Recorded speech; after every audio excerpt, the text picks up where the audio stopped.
Good morning, শুভ সকাল, happy Bihu সবাইকে। আর সবাই ভালো আছো? আমরাও ভালোই আছি। আর এদিকে সকালে চা নাস্তা করতে বসে গেছি আমরা।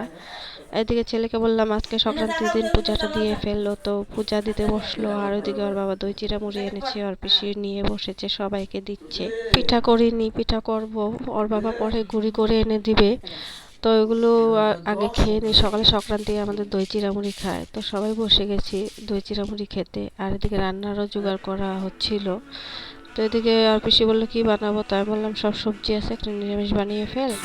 আর এদিকে আর বাবা চাল কুড়ি করে এনেছিল, ওগুলো একটু শুকা দিয়ে রাখলাম। এদিকে তো বাবা নারকেল ছুলছিল, আমি বললাম যে একটাতে হবে নাকি, বললো যে একটাতে ছোলা আছে, দুটাতে হয়ে যাবে। তো আমি বললাম, ঠিক আছে, নারকেলটা ছুলে ছোলাগুলো কেটে দিই। আর এদিকে পুচকিটা দৌড়াদৌড়ি লাফালাফি করছিল, আর পিসি রান্না করছিল। এদিকে ওর বাবা সুবা কাটছে, আর আবার দৌড়ে বাইরে চলে আসলো যে সুবাগুলো আমি উঠিয়ে দিব। তো ওইদিকে প্লাস্টিকে ভরছিল আর বাবা কাটছিল। বাবা বলছে দূরে যা, শরীরে লাগবে।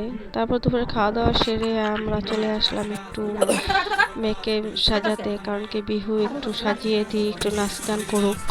তো এদিকে আলতা তুলেছিল না বলে আমি একটা প্রদীপে ঢেলে নিয়ে আঙুলে লাগিয়ে দিচ্ছিলাম। আর এদিকে ও নড়াচড়া করছিল, ওকে একটু বকা দিলাম। তো এদিকে রেডি করে বের করে দিয়েছি ওকে। আমি বললাম যে যা ওদিকে হেঁটে আস।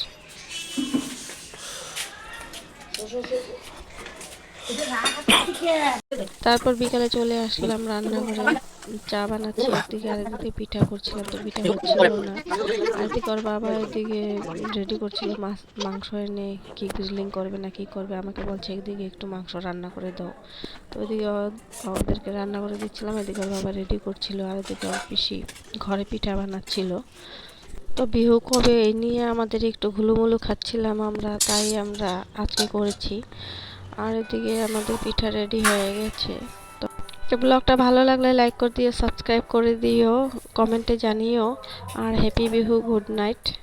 তো রিঙ্কু দাস নামের এক বোন বা দিদি ভাই আমাকে কমেন্টে করেছিল ওনার নামটা নেওয়ার জন্য, তাই ওনার নামটা নিলাম।